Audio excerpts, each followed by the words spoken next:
Hello, everybody, boys and girls, ladies and gentlemen, everybody else. Welcome to this week's Access Arts Live roundup of top organists playing organ recitals and concerts for you this week, June 23rd to June 30th, 2025. We have a goodly number each day of this week of live stream recitals and concerts going on that I can't wait to get to telling you about. Now, before I go any further, let me remind you, if you're watching this on Facebook, please like the video. If you're watching this on any of our 6 other platforms, please subscribe to and or follow Access Arts Live wherever you find us, which would be on YouTube, X, TikTok, Instagram, Threads, or LinkedIn, or on all of them. Wherever you may be viewing this video now, we would love it. And nothing prevents you from reposting our videos so that your friends and others can discover the wonderful world of online live performances going on all over the place these days. Having said that, let me, I want you to know we have live streams from San Diego to Moscow this week and points in between. And the first of today's live streams is starting very soon. It's starting a few hours time from now because it's 5 o'clock now, European time. And this first concert will be taking place at, I think it's 7 o'clock. Let me double check that time. I have far too many open documents here for me to be able to find my way to the very one that I need, which is organ recitals for today. There we go. Okay, yeah, the first of these will be coming up just at about 2 hours time. And there is one of the photos that I have for you of the organist. Tuesday, June 24th, St. James Cathedral, Toronto, closes its recital year by hosting the virtuosic and multi-talented concert organist, educator, and collaborator Sarah Svendsen for its weekly organ recital live stream at 1 o'clock Toronto time.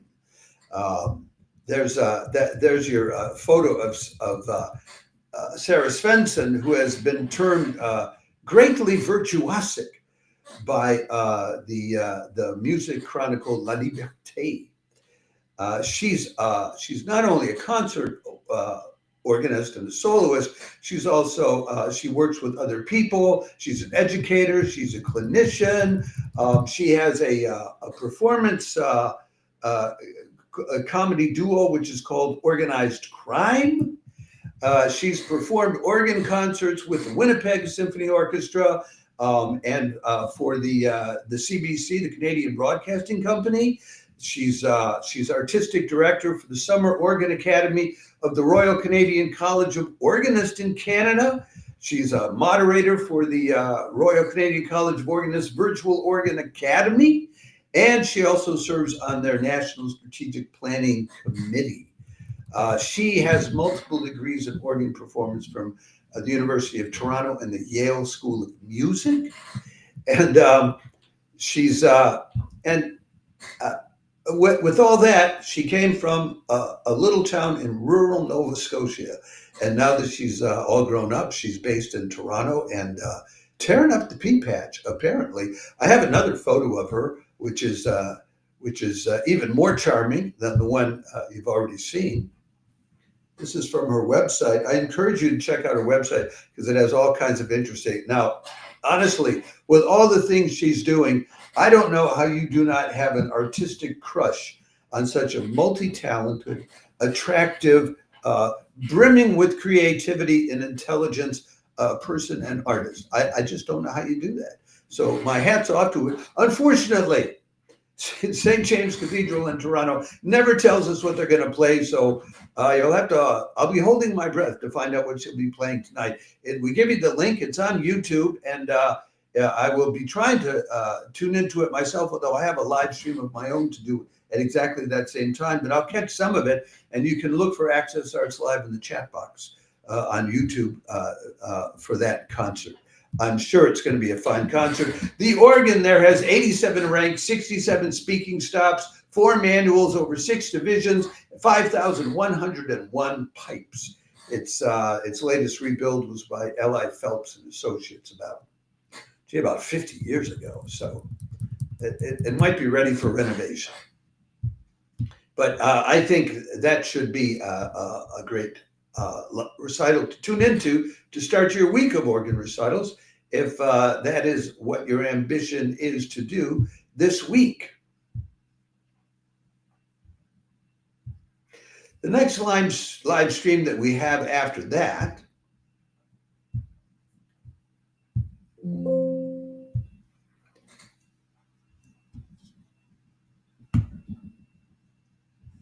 is, when I finally find my notes, I'll be able to tell you. Wednesday, June 25th, the Temple Church London is live streaming the young pianist and organist Yipeng Zhu. I don't know what he's going to be playing either, because the Temple Church London doesn't tell us that. And I found very little information about Yipeng Zhu online, possibly because the spelling sometimes of Asian names is not exactly perfectly accurate. They sometimes get it wrong. I can tell you the organ is a Harrison & Harrison limited organ, built in 1954. It's a 4-manual organ. It has 3 humongous 32-foot stops. Well, actually, it was installed in this church, Temple Church London, in 54. It was built back in 1927 for a ballroom in Scotland. And Marcel Dupré came up from Paris to give the inaugural concert on it. But then they took it apart, and they brought it by rail from Scotland in 1953. It has been completely overhauled about a decade ago by Harrison & Harrison at their workshop in Durham. So that will be at the usual 2:15 in the afternoon European time, 8:15 in the morning on the East Coast, way too early in the morning on the West Coast, 11:15 in the evening down under in Australia. And the other 2 usual weekly live streams from Queen's College, Oxford, and from Glasgow University Chapel, they're dark for the sun, as far as I can tell. So we have only this for those afternoon London concerts, which we had 3 of going along for some time.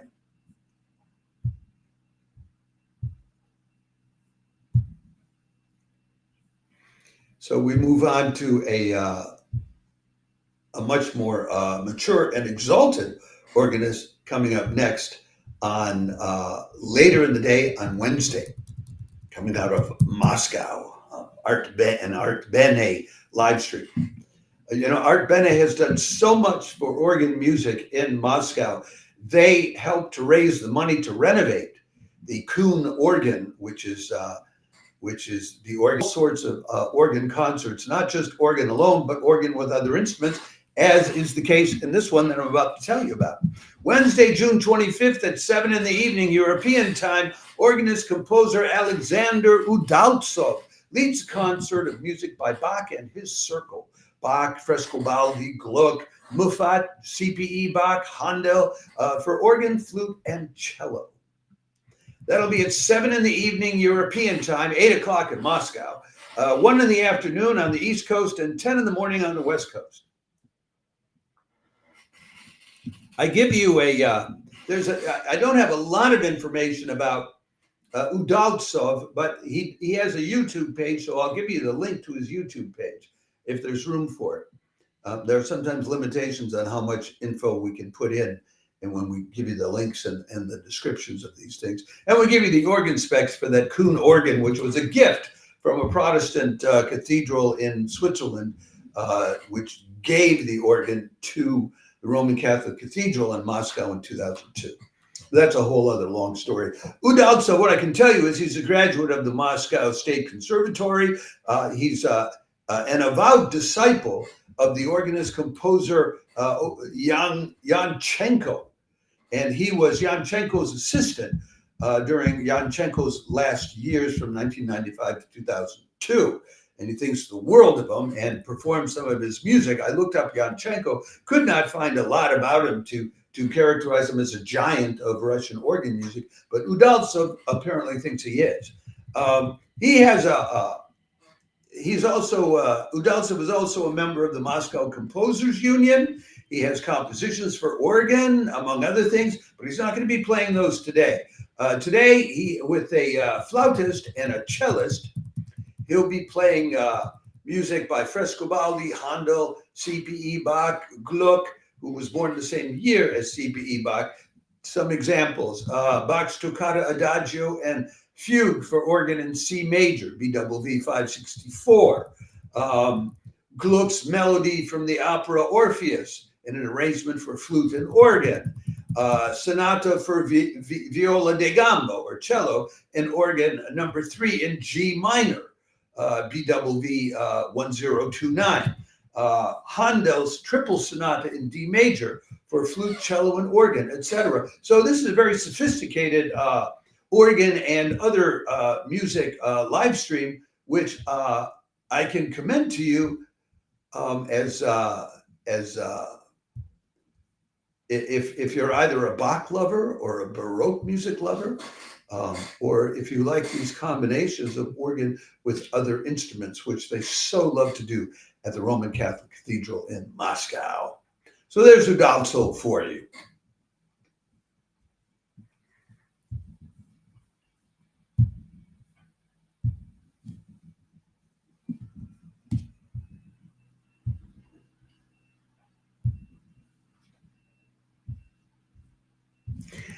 Then Wednesday evening, so there's one more actually, so we have 3 Wednesday evening, but instead of what we used to have, which was 3 of them all at about 1 o'clock in the afternoon UK time, or 2 o'clock European time, these are all spaced out, so you don't have to choose between them.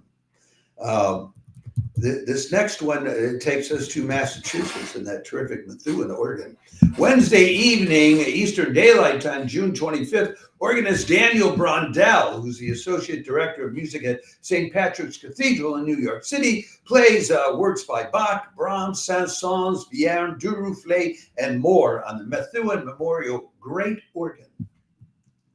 That'll be at 7:30 in the evening, Eastern Daylight Time, 4:30 on the East Coast. On the West Coast, 1:30 in the evening here in Europe, and 9:30 in the morning down under in Australia, Thursday morning. Daniel Brondel, he's French-born Catholic, and so Associate Director of Music at St. Patrick's Catholic Cathedral in New York, where he plays weekly masses and broadcast online on the Sirius radio channel. He has performed internationally at places like St. Peter's Basilica, and he's accompanied the Sistine Chapel Choir and opera singers like Renee Fleming. So the guy gets around in the French and Catholic circles. Founded a professional choral ensemble called the Salvatones, and he's a countertenor himself, and has sung at Carnegie Hall as such.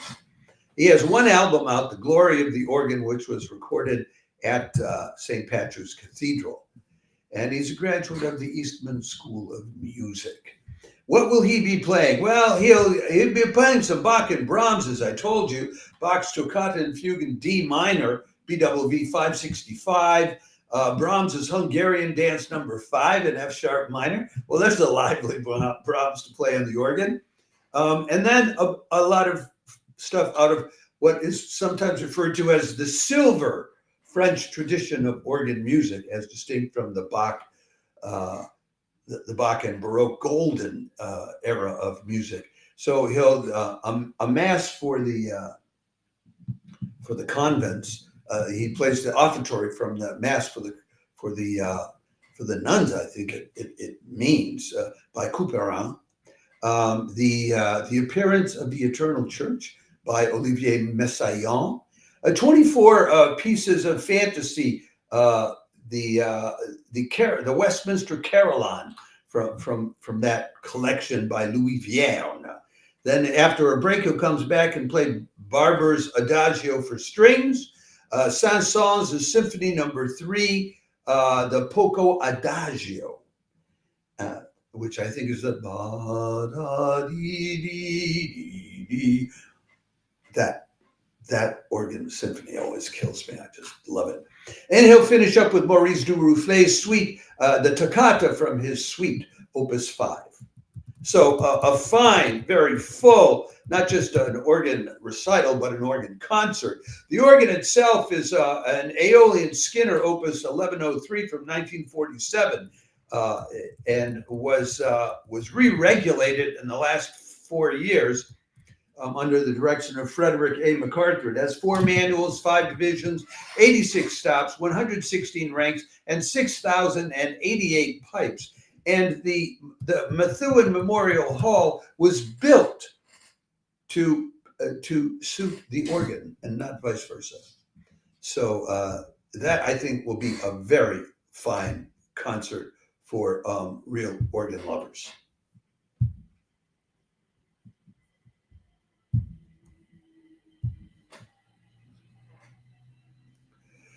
We move on from that to one of our weekly standbys. If you're not busy on Friday, June 27th at 1 o'clock California time, St. Paul's Episcopal Cathedral in San Diego live streams as usual the articulate and engaging Canon Martin Green. That's at 1 o'clock Pacific Daylight Time, which is 4 o'clock on the East Coast in the afternoon, and 10 o'clock in the evening here in Europe. Lovely time if you're not, if you're having a quiet evening at home on Friday night instead of out tripping the light fantastic, whatever these people do on Fridays now. That organ there is the organ with the longest history in the region. It's an Aeolian Skinner organ from the 1960s, rebuilt by Quimby Pipe Organs a decade ago. And both of those organs had opus numbers attached to them.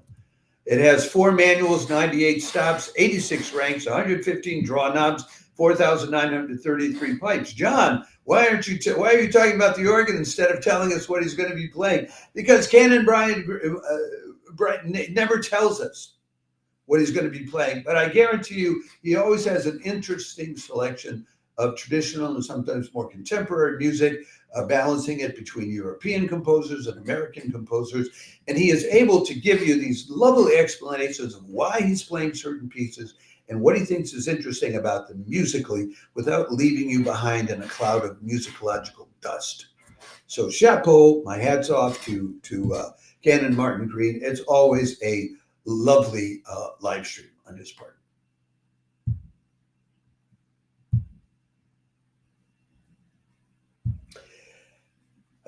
From there, we move back to the Roman Catholic Cathedral in Moscow with an organist who I could not dig up a photograph of this organist with any confidence. So I'm not sure how well known she is, but I will give you a proper introduction of it. This is a concert which is designed to sort of give you a musical panorama of European music. Russian concert organist Ekaterina Getzeleva and soprano Ksenia Odintsova perform a Europe-wide concert of works by Bach, Pergolesi, Cherubini, Vivaldi, Handel, Gluck, Purcell, Dacan, and César Franck, Saturday, June 28th. That's at the Roman Catholic Cathedral at 8 o'clock in the evening European time. It'll be at a little late, 9 o'clock in the evening in Moscow, 2 o'clock in the afternoon, your Saturday afternoon on the East Coast, and 11 o'clock in the morning on the West Coast.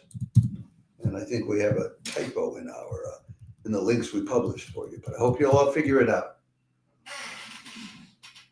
Give you an idea of some of what they're going to be playing. That picture there, that is the church, that is the cathedral, and that Kuhn organ that I told you about. They'll start out with Bach's Prelude and Fugue in C minor, BWV 546, do Cherubini's Ave Maria, do an arietta by Pergolesi, then another choral prelude by Bach, Vater unser im Himmelreich, Our Father in Heaven.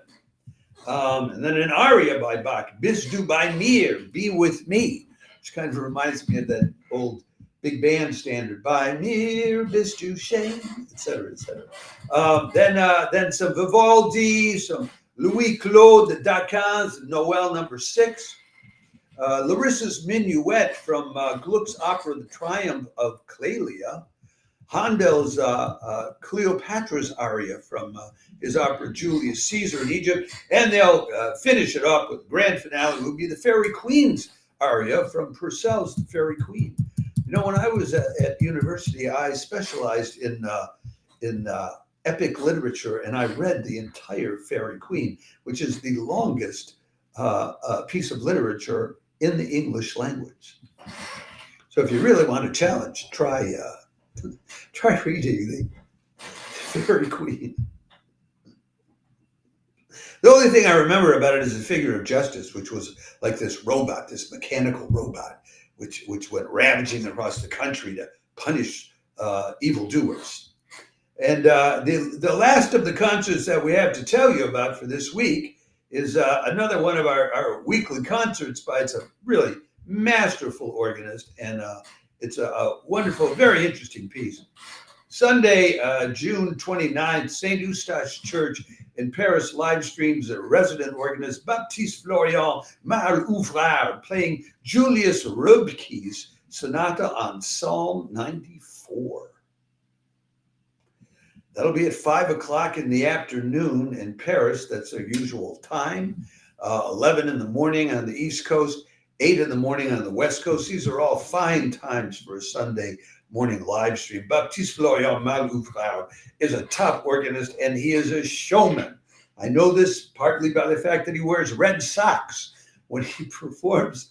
And I think he does it because he knows there's a separate camera on his feet. But also he plays with a flair.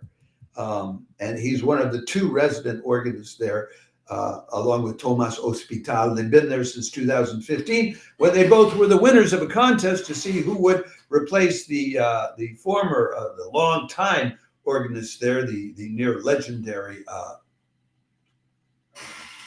their predecessor, whose name is completely gone out of my head, folks. I'm sorry, I can't tell you it. Anyway.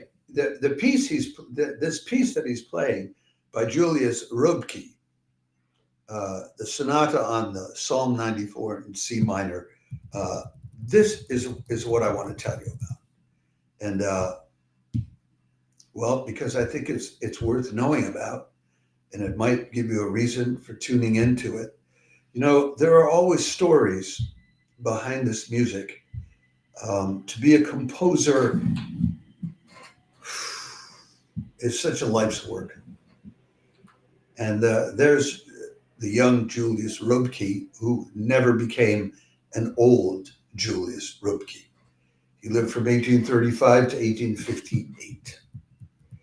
And his sonata on the 94th Psalm in C minor is considered to be one of the greatest organ works in the Romantic repertoire of the 19th century. Now, for those of you who are not really familiar with music that much, when we say the Romantic repertoire, that does not mean that this is touchy-feely organ music. Not at all. It is strong stuff. But I want to tell you a little bit about him before you listen to his music, in case you do. He was born in a little village in the Harz Mountains. His father was an organ and piano builder. And he had a number of brothers who all got involved in the piano building business, a couple of sisters, started studying music at Quedlinburg as a young man. And in 1851, when I guess he would have been, 17 years old, born in 1834, he moved to Berlin and studied at the conservatory there, which had just been founded a year before, in November of 1850, by a guy named Theodor Kullak. And he became familiar with the conductor who was associated with the conservatory, Hans von Bülow, who in turn was associated with Franz Liszt. So Liszt comes to town in 1855, 4 years after Reubke had moved there, and becomes a tutor for Reubke on von Bülow's recommendation. And he invited Reubke to stay at Liszt's home in Weimar, and live at the house that he kept. And while he was there living with Liszt and being tutored by Liszt, he wrote his piano sonata in B-flat major and the sonata on the 94th Psalm, which were his two great works. And he premiered the sonata on the 94th Psalm at the Merseburg Cathedral in 1857, June of 1857. By the end of that year, he was too sick to play or compose. He suffered from tuberculosis, the 19th century illness which struck down so many artists. And a year later, May of 1858, he's gone, 24 years old. Franz Liszt wrote in a letter to Reubke's father, "Truly no one could feel more deeply the loss which art has suffered in your Julius than the one," meaning Liszt himself, "who has followed with admiring sympathy his noble, constant, and successful strivings in these latter years, and who will ever bear his friendship faithfully in mind." So this is what lies behind, this old photograph of a young man who never got a chance to grow old, like me.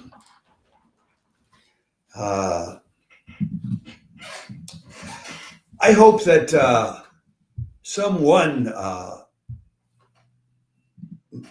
or more, or any of these live streams proves to be uplifting or inspiring for you, or just shows you a heck of a good time, which I think the very first one of these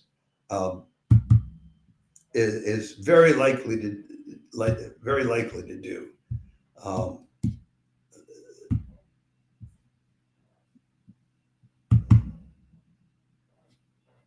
The one with Sarah Svendsen, who also has a comedy duo that she's a part of. I expect that will be a lively and fun concert. And I need to remind you again before I leave you, if you're watching this on Facebook, please like the video. If you're watching on any of our other platforms, please subscribe to or follow Access Arts Live there where you find us, on YouTube, X, TikTok, Instagram, Threads, or LinkedIn. That's it for this week. I will be back at 7 o'clock European time, which is in about an hour and a half, to give you the weekly roundup of chamber music. And we have some great both early music and classical music and very now compositions taking place this week along the lines of chamber music. Oh, and by the way, coming up in just another half an hour is another evening of the third round and final round of the Rachmaninoff International Piano Competition. And we put up ads, notices about that on all of our platforms. So if you've been following that, don't forget, it's starting up again tonight in just about a half an hour. Ciao for now.